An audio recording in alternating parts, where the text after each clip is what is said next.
Kemba Walker has been one of the feel-good narratives in the first quarter of this NBA season, jumping out to the best start of his 8-year career. While it's taken some time, Kemba's become an all-NBA level player, something that even he himself didn't see coming. In fact, if he continues at this pace, he's got a great shot of being a first-team all-NBA player, something that he's never done. He's been absolutely sensational in these first 2 months of the season, and we're going to take a look at how exactly he's done it.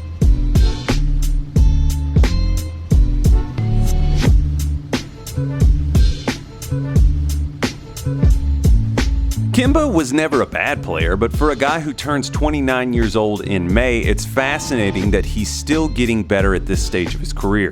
Kemba didn't become a 20-per-game scorer until year 5 of his career, and in year 8, he's hit his career best points per game average at 26.5. He's also averaging 6.2 assists, 1.3 steals, 4.3 total rebounds, and shooting 36% from 3. He's also got a career-high PER of 23.1. In these first 2 months of the season, Kemba has hit some high watermarks. There was the 41-point season opener against Milwaukee, the 39-pointer on the road at Miami, the epic 60-point deluge that he hit the Sixers with, and the 43-point whipping that he gave the struggling Boston Celtics. My man got into some zones during those games. If you've played much basketball in your life, you occasionally get a taste of what that's like. It's almost like fight or flight. Your animal brain takes over, your reactions in the moment become wholly instinctive, you're elevated. It's almost spiritual, and man, oh man, is it fun to watch when a guy gets in that kind of zone. I can hear Jimmy. No. I can hear Jimmy. No. Yes, I can. Kemba's taken the long way to get to this destination, though. From his rookie year until now, his effective field goal percentage has steadily climbed to 53.3%, which is in the 81st percentile of the league for his position. He's one of the elite mid-range shooters in basketball, shooting 51% in that area of the floor, putting him in the 97th percentile. I'm sure that you've seen the signature Kemba step-back 18-footer. It makes my knees hurt just watching it. He's also highly comfortable shooting in tight spaces with defenders pressuring him from the back or from the side. High-efficiency off-the-bounce shooters are the ultimate offensive weapon in modern basketball, and Kemba's developed into one of the best. Both as a spot-up shooter and off the bounce, his improvement has allowed him to really utilize his greatest strength, his athleticism. Walker is a great athlete. He's absurdly quick and he can change directions on a dime with great control. We do this funny thing with basketball players where we reserve the title of great athlete for the extreme leapers, when athleticism is much more complex than that. It's similar to the way that we look at an animated, expressive person and we say, oh, that person has a lot of personality. Well, no, they just have some ostensive personality traits that we don't have to work that hard to see. Kemba's size does keep him from being much of an interchangeable defensive piece, but he's a hard-nosed, persistent player on that end of the floor. He's often hidden off the ball to utilize his disruptive abilities, and you can see where the Hornets have made an effort in their personnel moves, Nicholas Batum, Miles Bridges, Michael Kidd-Gilchrist, to complement some of those deficiencies.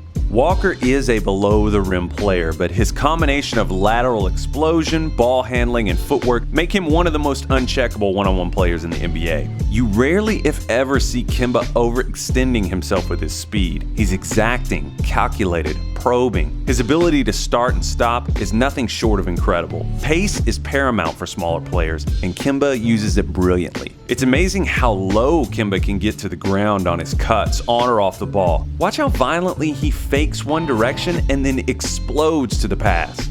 That's a cross-section of hoops IQ, precision, and athletic ability.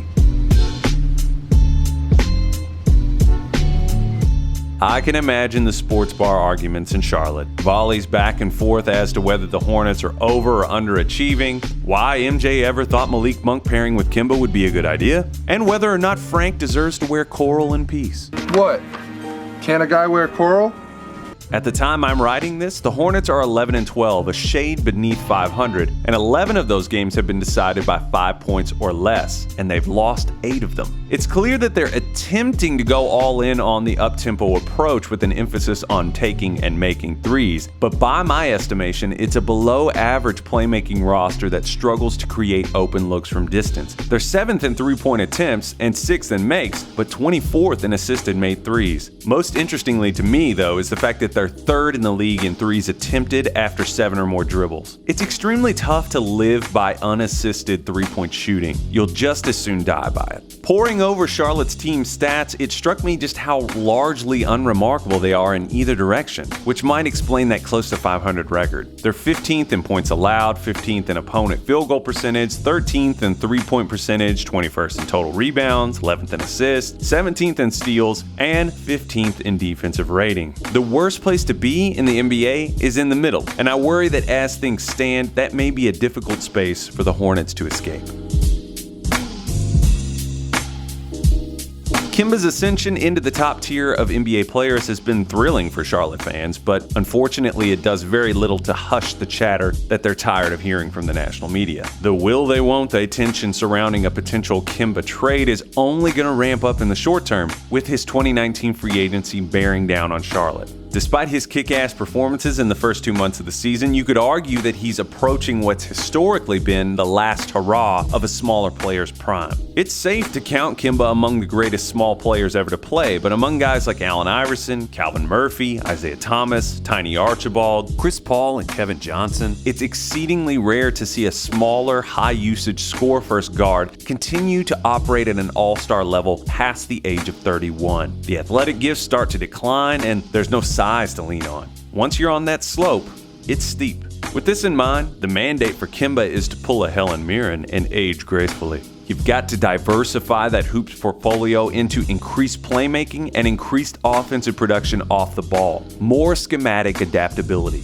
More importantly, though, is the willingness to accept that you need to make those changes. So many players like Kemba fail to do that. There are a number of guys in the NBA right now who will face the same dilemma. I suspect that trading Kemba is already a losing proposition, but one that they should still consider, especially if they can snag some higher spots in the draft. Opposing teams know the things that I just pointed out, so you would think that that would have an impact on the type of return that the Hornets could expect. The flip side of that is that it's also possible that you run the risk of creating a scenario where Kemba could start to receive some of the blame. In that sense, it could be sensible for both parties to amicably split after this season, should they fail to make the playoffs. He swears that he wants to stay in Charlotte, and it's not difficult to imagine the affinity that he must have for the place that's fostered so much professional growth in his career. He seems genuinely gracious for their belief in him. I just wonder if that affinity will ultimately doom his and the Hornets' core interests. Loyalty is an admirable, rare thing in sports today,